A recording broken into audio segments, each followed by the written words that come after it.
Que responsabilidade uma abertura dessas, né? Palestra selecionada. Bom dia, eu sou a Bárbara, muito prazer.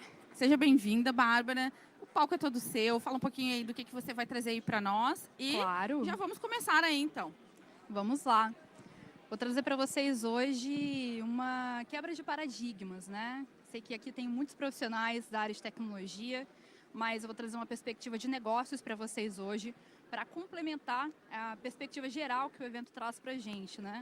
A ideia é trazer a IA sem hype, né? A IA olhando primeiro estratégia e outros elementos que eu vou discutir com vocês hoje.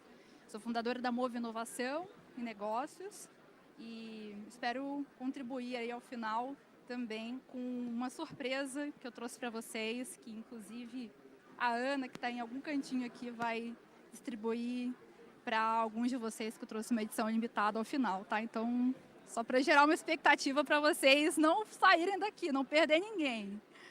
Vamos lá.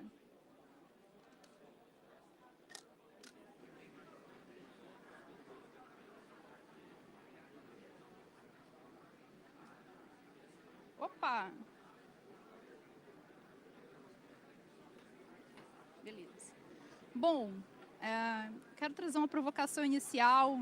Quando a gente pensa em compra de soluções de tecnologia nas empresas, hoje a gente, inclusive, aqui tem vários patrocinadores de tecnologia, hoje a gente tem várias startups emergentes de tecnologia. Quando a gente compra uma solução entre uma empresa e outra, qual que uma empresa, né, entre A e B, que compra a mesma ferramenta, qual que é a ganhadora em vantagem competitiva no mercado? Qual vai abocanhar a maior fatia no mercado?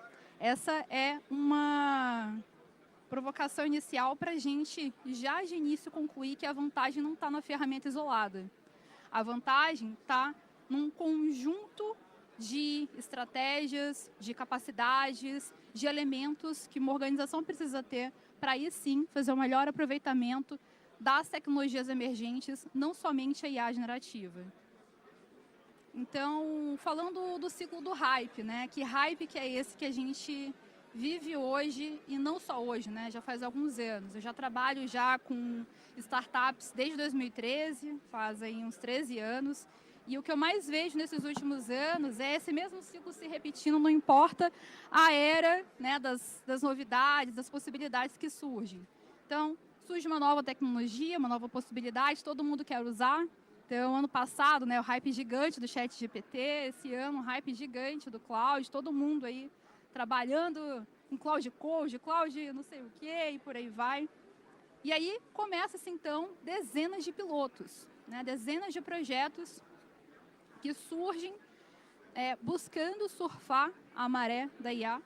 E o que a gente percebe aqui, dentro disso, não existe uma visão de negócios, não existe uma visão de produto. E eu não estou falando dessa realidade só em pequenos negócios, só em startups iniciantes. Eu também falo disso com propriedade em relação a grandes empresas que também constroem nas suas áreas de negócios projetos que, por não terem uma estruturação, acabam morrendo, afinal, esses projetos que estão se iniciando.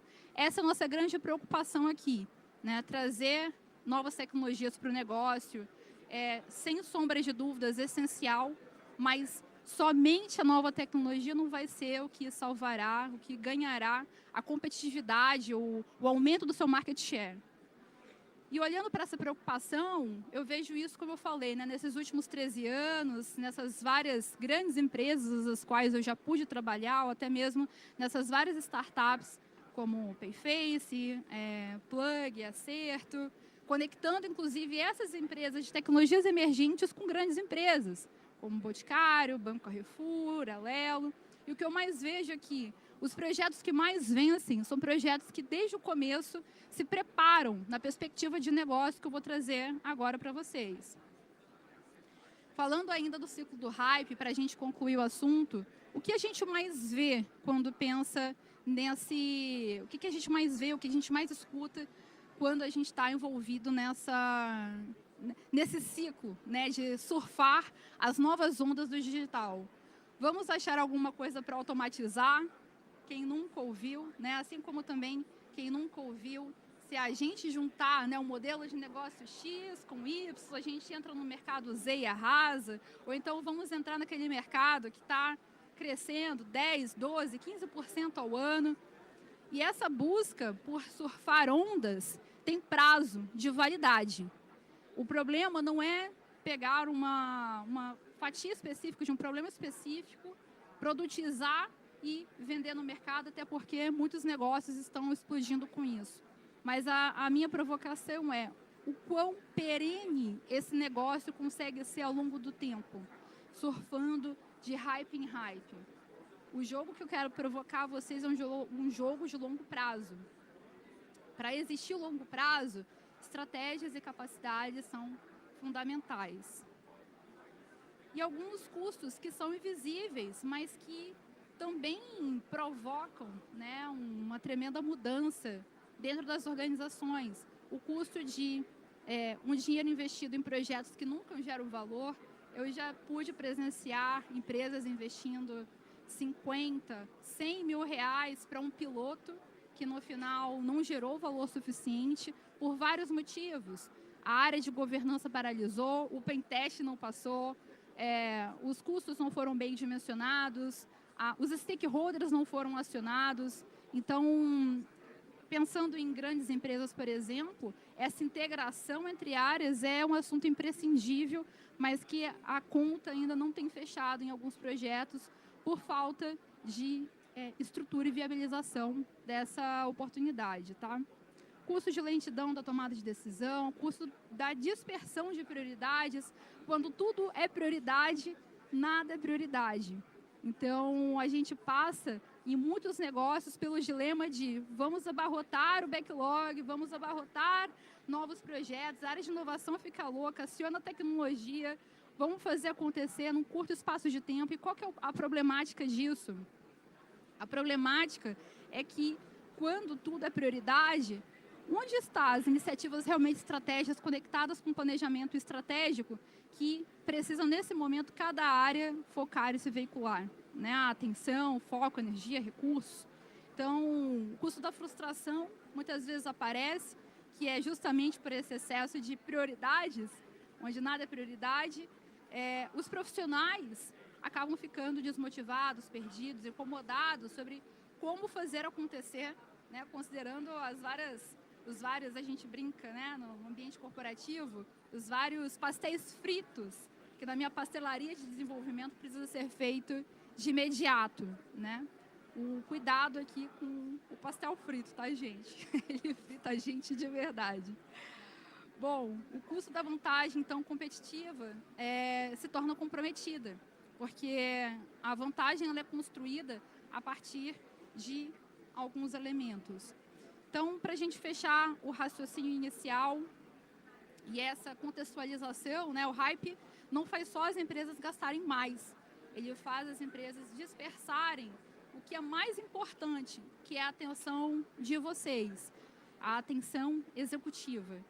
E falando de atenção, a atenção e os critérios de tomada de decisão vem mudando, porque a maturidade e a evolução das novas tecnologias também. Falando de DNA, que é o tema, nosso foco aqui hoje, em 2024, o foco estava totalmente voltado a desempenho, segurança, e no último relatório da Iconic, em 2025, já estava previsto já um foco muito mais em precisão, em custos, em personalização. Então, com o amadurecimento das novas tecnologias, também se impacta, né, a tomada de decisão dentro das empresas, e novos projetos são construídos a partir também do amadurecimento da tecnologia, do mercado, do comportamento do consumidor. Essa semana saiu a pesquisa da WGSN sobre consumidor de 2028. Indico vocês a analisarem, porque a tecnologia ela funciona de acordo com a mudança também do comportamento, que utiliza a tecnologia de uma forma diferente, e a atenção ou não a essa tecnologia impacta completamente a sua perpetuidade, né? Então, uma pergunta que é como sustentar negócios em cenários de alta velocidade e maturidade tecnológica, e como construir um negócio capaz de aprender e capturar valor com qualquer tecnologia para que a gente construa um negócio que supere o hype, que supere as ondas e movimentos de mercado. Então, acredito aqui que muitos de nós, especialmente a galera técnica, a gente pensa de imediato que vamos prototipar rápido, vamos fazer uma experimentação rápida, vamos colocar isso no mercado, gerar valor, gerar resultado, fazer venda, vamos fazer acontecer em um final de semana, hackathon, uhul, bora. Só que, para a gente falar de sustentabilidade de negócio, a gente também precisa adicionar nessa conta passos anteriores e passos que acontecem durante a aplicação tecnológica, que é a construção de estratégias, tanto ofensivas quanto defensivas, e também o desenvolvimento de capacidades organizacionais, que são contextos, elementos dentro da organização que vão trazer para nós a construção de competências internas para que, independente da nova tecnologia que surja, a gente consiga seguir evoluindo, seguir se desenvolvendo. E aí, isso é o que eu chamo, e a literatura também, de empresas adaptativas. As empresas adaptativas não estão olhando diretamente para a aplicação da tecnologia em busca de resultado, que é o que a gente quer também, obviamente, né, o foco de uma empresa para isso, mas para se sustentar e jogar um longo prazo, a gente precisa fazer uma perspectiva cíclica de estratégias e desenvolvimento dessas capacidades organizacionais, que é o que eu vou apresentar, então, para a gente discutir hoje. Que ferramentas, que estratégias, que capacidades são essas para a gente sair daqui com a perspectiva de aprofundar a partir de segunda-feira nelas. No primeiro ato, eu vou trazer para vocês aqui uma perspectiva dessas capacidades organizacionais, sendo 5 delas um começo para a gente explorar, mergulhar e colocar em prática o mais breve possível, né? O que a gente conseguir, obviamente, na nossa empresa, fazer acontecer. A primeira capacidade organizacional, que essa para mim, se eu pudesse de todas escolher uma, seria essa. A capacidade de analisar dados e obter insights de mercado. Eu acabei de exemplificar o caso da WGSN de 2028 sobre antropologia do consumo, comportamento do consumidor, quanto que a gente está ligado no que está acontecendo hoje no mercado, né? As tendências, os novos comportamentos, o foreign sign, né? A perspectiva, o estudo do futuro, dos próximos 2, 3, 5 anos. Obviamente, esse é um futuro que está sempre se movendo para frente. E o estudo perene vai nos ajudar a ampliar o nosso repertório, que é uma medida essencial para tomar decisões mais rápidas e melhores para o nosso negócio. Então, quando eu falo de analisar dados, é também olhar o ambiente interno, olhar toda a massa de dados que a gente tem sobre clientes, né, da nossa empresa, mas também eu estou falando de analisar as mudanças culturais, que esse tema é game changer, é mudança de jogo total. As empresas que estão mais conectadas com o que está acontecendo no mundo hoje é o que a gente mais consegue transformar, né, as nossas iniciativas internas para impactar o comportamento desse consumidor que se altera. Além disso, compreender também o ambiente macroexterno, né, político, ambiental, social, tecnológico, econômico. O foco aqui, então, é extrapolar a perspectiva técnica de cada um aqui presente e também cada um que está online nos assistindo agora, para que a gente consiga olhar a nossa carreira muito além da profundidade técnica que a gente construiu. Aqui tem muitos designers, muitos desenvolvedores, muitos arquitetos e várias profissões, em vários contextos diferentes e mercados diferentes. Mas se é uma realidade que não muda, independente se você tem um negócio físico ou digital, é entender profundamente o mercado. Então, hoje a gente tem várias tecnologias, já trabalhei com algumas startups, como aqui em Florianópolis, a Compass, que agora foi inclusive vendida uns anos atrás, que trabalha com como estudar o comportamento do consumidor dentro do seu site. Que botão ele vai, qual que é o mapa de calor, como ele flui. Mas não estou falando só disso. Quanto você escuta o cliente em profundidade para conseguir extrair dele as suas novas percepções, seus novos insights para construir sua nova fonte ali, né? Sua fonte de priorização de dados. Então, esse ponto, para mim, é o ponto principal, mas a gente tem outros pontos relevantes também, como a tomada de decisão estratégica e contínua. Algo que muda o jogo nas empresas é a tomada de decisão ágil. Para tomar decisões ágeis, o passo 1, a capacidade 1, que eu apresentei agora há pouco, de analisar dados e obter insights do mercado, ela é essencial. Essa semana eu estava conversando com um CEO de uma health tech aqui da grande Florianópolis, e ele estava me trazendo um desafio do negócio dele, né? Eu estou trabalhando, um dos meus clientes ele hoje, ele estava falando: Bárbara, a gente está com a IAX para trabalhar em saúde pública, mas eu estou fazendo realmente pelo fluir da necessidade, porque todos os outros concorrentes estão fazendo e eu ainda não estou fazendo. Então, esse modelo mental é o que a gente precisa rever, que é o modelo mental de vou fazer porque está no hype, mas qual é o embasamento para essa tomada de decisão? Que tecnologia faz mais sentido usar? Quais são os dados do comportamento do consumidor que comprovam que essa estrutura de projeto que você elaborou inicialmente é a que faz mais sentido? Então, o objetivo aqui é a gente refletir como tomar decisões estratégicas contínuas baseadas realmente em dados, né? Dados internos, dados de mercado e dados do futuro, perspectivas de futuro, do comportamento do consumidor, dos movimentos de mercado, para que de alguma maneira a vantagem competitiva também seja esse ganho incremental de mudanças de rota, para que a gente consiga se antecipar antes do movimento concreto acontecer no mercado.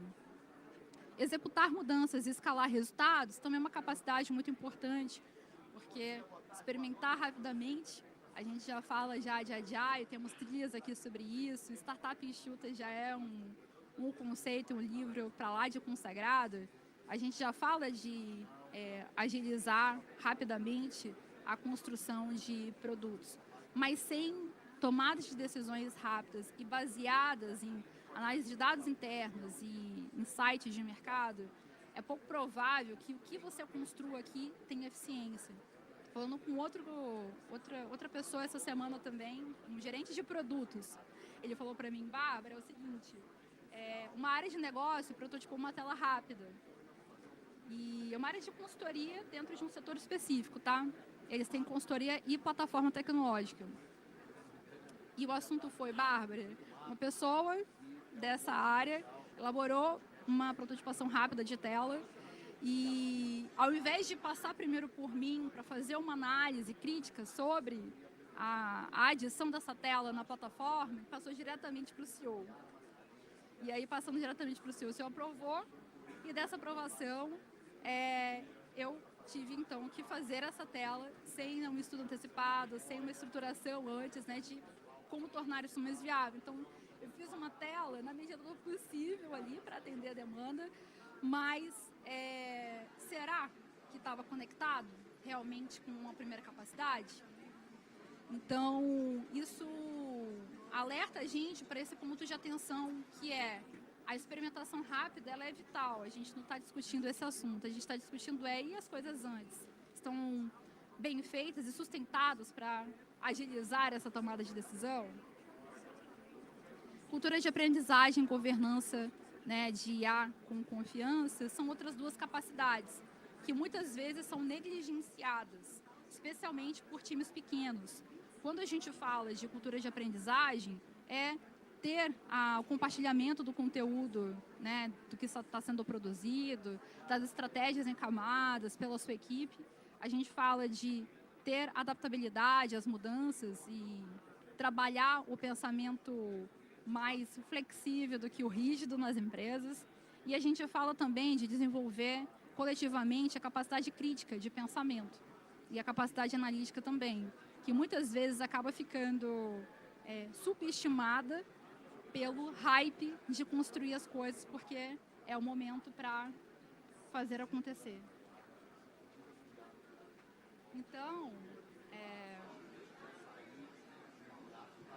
A governança de IA com confiança também é outro ponto importante, que é garantir a qualidade dos dados. Inclusive, hoje, 3h30, vou participar de um painel sobre isso, já fica o convite já na sala de dados Analytics, que é garantir a qualidade de dados para que a acurácia desses dados, né, para que a gente tenha, de fato, o mínimo de alucinação possível na construção das informações para que elas, de fato, tenham valor. Isso é uma tendência que eu vejo as empresas ainda ignorando, e ter regras de uso, ter um comitê de IA faz toda a diferença. Essa é uma capacidade para ser construída para que a gente ande junto nas empresas na mesma direção. Não basta cada um usar o seu GPT apartadamente, separadamente. A gente precisa ter uma uniformização de como usar, de que forma usar, regras claras, para que a gente consiga ter um melhor aproveitamento sem comprometer a segurança interna das informações, especialmente quando a gente fala de dados sensíveis. Então, estabelecer critérios éticos e monitorar o desempenho de riscos e conformidades também é um ponto extremamente importante. Então, o que eu quero trazer para vocês aqui é que a ferramenta isolada não é, né, mais o diferencial competitivo. O que você faz com elas por meio das estratégias e das capacidades organizacionais, que existem várias, mas eu trouxe algumas aqui de forma compilada para vocês, nesses curtos 35 minutinhos que temos juntos hoje, né, que é conhecer o mercado cliente, decidir mais rápido, falando no bom português, né, implementar mais rápido, escalar o que funciona, aprender continuamente governança e confiança. Essas capacidades que ainda são muito ignoradas, especialmente por quem está começando, né? Em 2013, lá no Espírito Santo, eu empreendi na minha primeira startup. A gente desenvolveu um software de gestão de formatura, um SaaS com marketplace, que juntava comissão de formatura, organizando e gerenciando a sua festa dentro do SaaS, e marketplace de fornecedores.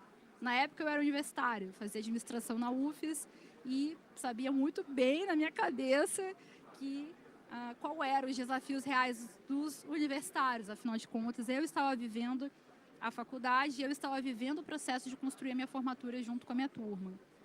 A grande problemática, né, de subentender problemas é que nós demoramos 6 meses para conseguir, de fato, começar a vender. A gente fez a prototipação rápida, a gente colocou isso no mercado rápido, mas a falta de repertório sobre o cliente foi uma erva daninha para o meu processo de crescimento inicial no negócio. Então, nessa época, a gente, inclusive, já tinha investidor, algo que eu não recomendo, e hoje, inclusive, com a maturidade, né, de fundos de investimento, nem cola mais você está com uma ideia na mão e já conseguir recursos, né? Na época ainda colava, mas aí então eu ganhei mais uma pessoa no meu pé, puxando o meu pé de, e aí, cadê o negócio acontecer? Então, levar a sério isso impactou a minha vida de muitas maneiras. E eu espero que impacte também em reflexões e em próximos passos na trajetória profissional de vocês também. O segundo ato são as estratégias. E aqui a gente está falando tanto de estratégias defensivas quanto de estratégias ofensivas. As defensivas têm o objetivo de preservar a posição de um negócio, reduzir custos, maximizar, né, a eficiência, maximizar as margens, que é como eu posso usar a IA como um acelerador de eficiência. Mas também conectado a isso, a gente tem as estratégias ofensivas, que é de ataque, como eu posso expandir meu market share, como eu posso ampliar minha posição competitiva, aumentando receita, identificando oportunidades, gerando diferenciação. Então, a proposta hoje é como a gente pode utilizar a GenAI para aumentar a inovação e o ganho de eficiência, trabalhando essa dupla estratégia e aplicando essas 5 capacidades já apresentadas. No terceiro ato, eu vou integrar o ato 1 e o ato 2 para a gente fazer um mexidão e entender como aplicar em cada capacidade as estratégias defensivas e ofensivas e o que pode ser usado, né? E que eu venho, nesses últimos anos, acompanhando um melhor uso da GenAI, tá? Então, dentro de estratégias defensivas, para preservar valor, Eu analiso dados e busco insights para quê? Para analisar processos e documentos, para identificar padrões de chamadas, resumir feedbacks de clientes. Isso é muito útil quando a gente faz pesquisa em profundidade com um grupo de clientes. E hoje a gente pode usar um cloud, a gente pode usar tantas ferramentas que eu não vou conseguir aprofundar exatamente em todas aqui, mas a ideia é como eu posso utilizar, né, de estratégias defensivas para que eu consiga aproveitar essa massa de dados que eu já tenho ou essa massa de dados que eu recebi agora. E dentro das estratégias ofensivas, para criar valor para o cliente e para o mercado, a gente tem a análise de concorrentes, a gente tem a síntese das entrevistas também, a identificação de oportunidades emergentes, que é muito significativo, né, depois que a gente faz uma pesquisa em profundidade, é fazer uma análise e síntese desses resultados para extrair os melhores insights, que desses insights é o que a gente vai prototipar. Então, não passar, como diz a nossa avó, a carroça na frente dos bois é muito importante. Analisar o comportamento, que eu acho que ainda é uma oportunidade muito grande de utilização da IADinha aqui. Ainda vejo a análise comportamental dos clientes atuais ainda muito pouco monitorada dentro das empresas, predição de churn e identificação de possíveis upsells. Que outras oportunidades eu tenho de criar novos negócios a partir de toda essa análise feita. Tomada de decisões estratégicas e contínuas, olhando as estratégias defensivas. Eu posso simular cenários, eu posso comparar alternativas, analisar, né, apoiar análises de impacto, organizar melhor os meus critérios de decisão. Para a gente tomar decisões mais rápidas, bons critérios anteriormente precisam ser estabelecidos, para que na hora da ação a gente tenha velocidade de apontamento para o que faz mais sentido. Então, construir essa capacidade anterior de estabelecer bons critérios que sejam realmente coerentes com pesos, com a estrutura que a tomada de decisão específica necessita, é o caminho para ser feito, para que a gente, dentro das novas tecnologias como a GenAI, consiga simular cenários e consiga trazer ali alguns caminhos possíveis que façam mais sentido na nossa estratégia de negócios, tá? Falando em estratégias ofensivas que criam valor, aí a gente fala de revisar modelos de negócios a partir da exploração de novos modelos que possam complementar a nossa cadeia de valor. A gente fala em gerar hipóteses estratégicas de novas iniciativas, de novas soluções, de novos negócios, né? Simular alterações de posicionamento. Então, a gente vive mais do que nunca na época da narrativa, onde se a mesma ferramenta para o mesmo objetivo é construída em competidores diferentes, se o mesmo problema, duas startups a resolvem, por que eu contrato a startup A e não a startup B? Qual que é a narrativa que me envolve, além das funcionalidades, que me fazem adquirir uma solução ao invés de outra? Avaliar oportunidades de crescimento também, a partir, né, da adição desses dados, se faz importante. Executar mudanças e escalar resultados. E aqui a gente fala o quê? Dentro de estratégias defensivas, o que muitos aqui já fazem, né? Como a gente pode utilizar a automatização de documentos, atendimento interno, como a gente pode gerar código no Cloud Code mais rapidamente, enfim. E estratégias ofensivas, que é a construção, seguirmos, né, com a prototipação com IA, mas, de novo, sempre orientado à análise de dados e à obtenção de insights do mercado.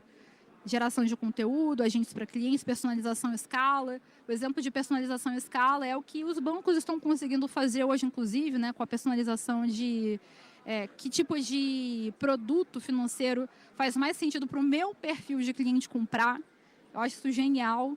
Então, hoje, quem tem dificuldade, né, de escolher um produto financeiro, independente se você usa os bancões ou as novas empresas, né, você já tem uma facilidade muito grande de sair da poupança e começar a investir em um jogo maior. além de desenvolvimento acelerado. Outro exemplo, né, de desenvolvimento acelerado é o iFood. É incrível como eles conseguem prototipar, desenvolver com uma velocidade absurda e também fazer uma personalização do que exatamente eu tendo a consumir em outros restaurantes por meio da ferramenta. Então, estratégias ofensivas devem ocupar maior parte do seu tempo, mas sem deixar de esquecer, né, sem deixar de implementar as estratégias defensivas também. Em cultura de aprendizagem, o que a gente pode fazer? Trabalhar a gestão do conhecimento, que ainda é algo bem... Apesar de estarmos, né, na era do conhecimento, ainda é bem pouco gerenciado dentro das empresas. Então, como a gente pode capturar de uma maneira mais otimizada as lições aprendidas dos nossos processos, dos nossos projetos, do que deu certo, do que não deu, e utilizar toda essa base de conhecimento de uma forma inteligente, construindo playbooks, manuais, de que forma, né, um assistente, por exemplo, pode nos ajudar a alguém que está entrando hoje fazer um melhor onboarding. Ao invés de ter um buddy, não um padrinho, considerar um assistente de IA para fazer toda essa introdução da empresa e do trabalho, por exemplo. Estratégia ofensiva. E esse exemplo que eu trouxe também, já vi em várias empresas, esse mecanismo de retardo, de velocidade do processo, porque quanto mais rápido eu captar as estratégias que deram certo, por exemplo, estou iniciando uma área comercial do zero, mas o CEO já é um vendedor número 1 da empresa. Sem captar o que deu certo, sem conseguir conversar com as áreas de negócio, concordam que a minha adoção nessa construção tende a ser mais acelerada, se tiver que quebrar a cabeça do zero? Como a gente pode parar de deixar, né, esses gaps soltos, aí, essas lacunas soltas que estão prejudicando o nosso negócio e tem um custo aparentemente invisível, mas é que é totalmente visível, porque desacelera o nosso fluxo, né? E governança, né, de IA com confiança. Dentro das estratégias defensivas, replicar padrões, padronizar processos, ter, né, um monitoramento contínuo, e nas ofensivas, contar com IA embarcado em produtos, a personalização já citada anteriormente, como é que a gente pode, né, monetizar empresas mais maduras, dados e toda a inteligência também construída. Então, aqui foi algumas ideias de por onde começar, mas, de novo, volto no tópico de conhecer profundamente o seu contexto para definir as melhores estratégias de aplicações, tá? Não tem fórmula de bolo aqui. Em resumo, de tudo que eu falei, é isso aqui. Trabalhando as capacidades organizacionais, trabalhando, né, estratégias ofensivas e defensivas, considerando essas capacidades e utilizando as tecnologias emergentes, a gente consegue minimamente sair desse hype, desse ciclo de hype que pede velocidade, mas que também precisa de embasamento e de estruturação. E é esse o convite hoje para todos nós aqui. Perde o sentido todas as possibilidades de prototipação rápida, de programas de ideias, de hackathons, se essas iniciativas, que eu também trabalho com elas na minha empresa, mas perde o sentido se essas iniciativas não estiverem conectadas com o desenvolvimento dessas capacidades. Para que não seja só aquela foto na Globo, ou aquela foto no G1, que a minha empresa fez um programa de ideias e que a minha empresa fez um hackathon, que é uma iniciativa por si só muito legal, mas para que não seja só a divulgação e o marketing, a gente precisa se preocupar em fazer acontecer considerando todas as etapas anteriores. Então, o fim do hype passa em não só aplicar a tecnologia, mas passa por manter ciclicamente a construção de estratégias defensivas e ofensivas e o desenvolvimento continuamente dessas capacidades organizacionais na sua empresa, no seu negócio. E independente do momento que você está, se você está começando um negócio do zero, se você está hoje trabalhando numa grande empresa, independente do momento que você está, como você pode trabalhar esses 3 eixos dentro da sua realidade? Essa é a pergunta que eu deixo para vocês hoje, porque empresas que começam, né, compram ferramentas, Elas precisam recomeçar ou adicionar novas ferramentas a cada hype, mas aquelas que constroem as capacidades e adaptam as estratégias, né, são adaptativas, conseguem surfar as várias ondas tecnológicas. Quem quiser mais, tudo isso que eu falei, vocês podem aprofundar nessas referências. Os 2 primeiros são dois estudiosos que eu gosto muito de acompanhar, que falam sobre habilidades, aí, né, capacidades dinâmicas. E se eu pudesse começar só com um desses todos aqui, eu recomendaria esse primeiro, entender como funcionam essas capacidades dinâmicas circulando nas empresas, especialmente nesse mundo cada vez mais incerto, né? E é isso. Muito prazer. Sou a Bárbara Miranda, especialista em estruturação de negócios e inovação. Eu atuo com startups a grandes empresas, com consultoria, com educação executiva. Tentei trazer aqui para vocês hoje uma perspectiva mais ampla, né? E deixo para vocês aqui o meu presente, para quem esteve presente e antenado hoje aqui. Nesse QR Code, eu convido vocês a acessarem, vai ter um envio direto para o meu WhatsApp pessoal. E esse QR Code tem uma breve pesquisa de feedback, 5 perguntinhas bem rápidas para vocês receberem o feedback, a apresentação em PDF e um autodiagnóstico para vocês descobrirem como é que estão as capacidades organizacionais do meu negócio. Então, quem quiser fazer essa exploração, clica aqui. A Ana, do meu time, também vai estar ali no final, essa de blusa preta ali atrás. E a gente separou ali alguns vale-presentes para distribuir para vocês, para acessarem esse autodiagnóstico e descobrirem mais como está, né? Como estão vocês, as empresas de vocês hoje, tá? Boas reflexões e boas mudanças. Obrigada. Palmas. Aê! Muito bem, muito obrigada. Vamos lá, alguém tem pergunta? Perguntas? Tem que ser no microfone a pergunta. Levanta a mão. Eu escutei que você falou que para procurar a sua colega de preto, porque você tem o quê? Isso, a Ana, com a camisa da Mova aqui no cantinho. A gente está com alguns vales presentes para acessar quem não teve tempo de pegar o QR Code. Então, mas vale uma pergunta, o que tu acha? Bora! Vale uma pergunta? Vale. Um brinde? Boa. Vamos lá. Vamos lá, então, Quem uma consegue pergunta pensar? e um brinde. Aí, agora sim, quero ver se não vai ter uma pergunta. Isso aí, galera. Aproveitem, peguem Ninguém o vai celular. interagir? levanta, Vamos lá, pessoal. Escaneie o QR Code para avaliar a palestra para a gente. A gente quer ser a trilha com mais avaliações.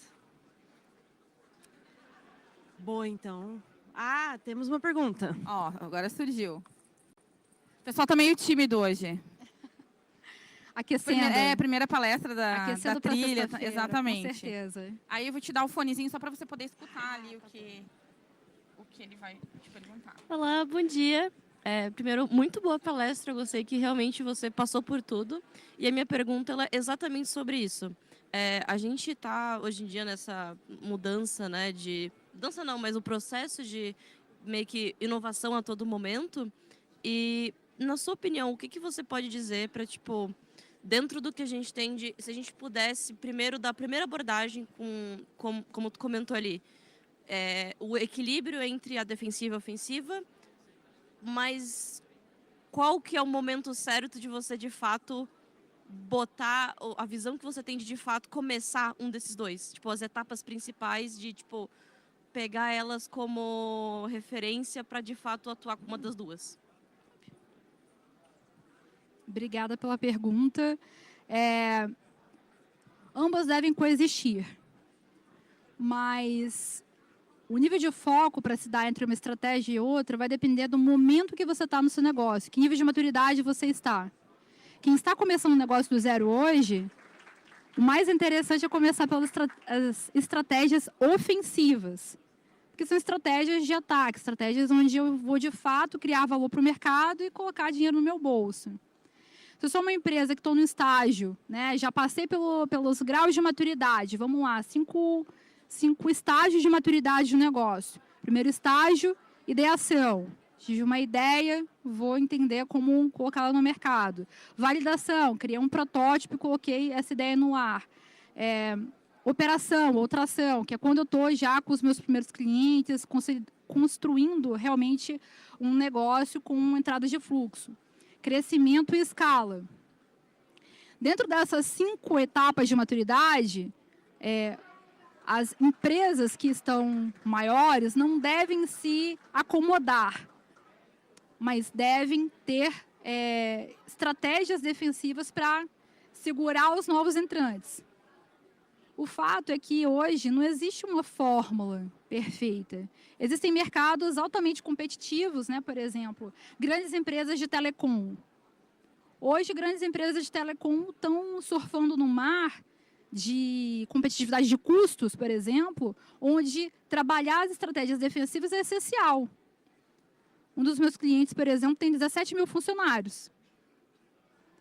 Vários prédios.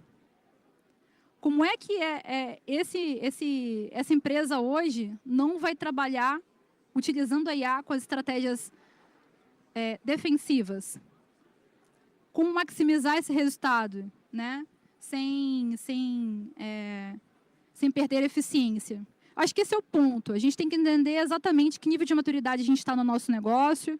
Quem está começando, obviamente, as estratégias ofensivas, colocar, né, o bloco no mundo e fazer vendas, mas ao passo que você cresce, a necessidade de ampliar as estratégias defensivas se aumenta. Então, se eu pudesse resumir a minha resposta, se você está começando da etapa 1 à etapa 3, que é ideação, validação e tração, eu apostaria muito mais o meu tempo nas estratégias ofensivas, de criação de valor, de me estruturar no mercado, mas tendo a ciência desde o primeiro momento que eu só vou permanecer com esse negócio a longo prazo se eu também contar com as estratégias defensivas. Tá? Então, como me diferenciar hoje da concorrência? Se eu não tiver inovação, não tem como se sustentar de forma perene no mercado. Respondi? Imagina. Muito bom. Uma salva de palmas, pessoal. Alguém mais tem pergunta? Não? Eu gostaria de fazer um comentário, inclusive, sobre, né, esse tema da estratégia defensiva, que gostei muito da parte do onboarding. Vou aderir, com certeza. É muito importante, porque um dos pontos de sucesso para ao adicionar um colaborador na sua empresa é o tempo de rampagem desse colaborador, que é muito comum ainda ser comprometida por estarmos com tantas prioridades acontecendo ao mesmo tempo, né, que a prioridade para ajudar a pessoa nova que está chegando acaba ficando ali despriorizada. Se a gente utilizar as novas tecnologias para trazer, né, esse arcabouço informacional logo no começo, com certeza o tempo de evolução, de conhecimento vai mudar exponencialmente. Sim. As empresas normalmente são adeptas ali, normalmente tem um PPT que apresenta quando a pessoa está chegando, né, para fazer o onboarding, alguns treinamentos, né, e aí o famoso buddy também ali para acompanhar. Mas, né, por que não a gente inovar, né, e trazer ali um ganho, né, de eficiência, de acelerar que essa pessoa se sinta mais se sinta mais parte ali do ambiente. Acho que é super válido, gostei bastante. Isso é uma estratégia ofensiva de aprendizagem. E olha o ganho de eficiência que a gente consegue, né? Já recentemente também estava comentando com outro empresário que ele estava estruturando um setor que já tinha um passado, um histórico do que funcionou, do que não funcionou. Ele teve algumas rotatividades ali, inclusive, para fazer acontecer essa área. E a grande pergunta era, tá, eu vou contratar uma nova pessoa, mas ela vai começar do zero? Porque eu não anotei nada, não tenho, né, nenhum histórico dessas outras pessoas, o e-mail corporativo que foi criado foi apagado, não tem aproveitamento. Então, a consolidação dessas informações, o arquivamento, é algo que a gente não considera muitas vezes tão importante pela própria dinâmica do dia a dia, mas ela é essencial para somatizar informações que vão acelerar futuros fluxos, futuros processos, futuramente. Com essa massa de informações possíveis, inclusive, a gente consegue fazer uma discussão com a IA de o que ela já aí vê que pode ser otimizado, melhorado, reduzido. Então, a capacidade de aprender é analisar o que a gente já tem e pensar de forma eficiente na estratégia defensiva como melhorar, né? Como otimizar. Então, não negligenciar isso é Com extremamente certeza. importante. Muito bem.